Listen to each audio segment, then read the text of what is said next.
Azərbaycanda aliment ödəməkdən yayınan şəxslər barəsində həm inzibati tədbirlər görülür, həm də onlar cinayət məsuliyyətinə cəlb olunurlar.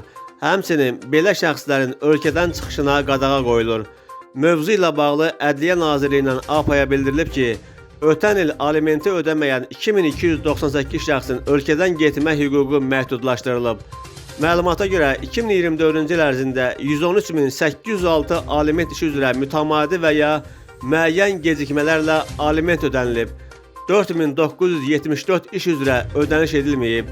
Nazirlikdən verilən məlumata görə alimentin qərəzli şəkildə ödənilməməsinə görə borclular inzibati və cinayət məsuliyyətinə cəlb edilirlər. 2025-ci ilin 1-ci rübə ərzində aliment ödəyənlərin sayı 115265 nəfər, ödəməyənlərin sayı isə 5731 nəfər olub.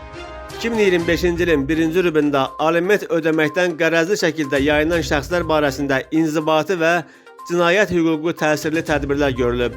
Qeyd edək ki, Dövlət Statistika Komitəsinin məlumatına görə bu il nikahların sayı artıb, boşanmalar isə azalıb. Bildirilib ki, Ədliyyə Nazirliyinin rayon, şəhər qeydiyyat şöbələri tərəfindən bu ilin 1-ci rübündə 11206 nikah və 4765 boşanma halları qeydə alınıb. Ötən ilin müvafiq dövrü ilə müqayisədə əhalinin hər 1000 nəfərinə nikahların sayı 4-dən 4,4-ə qədər artıb. Boşanmaların sayı isə 2-dən 1,9-a düşüb.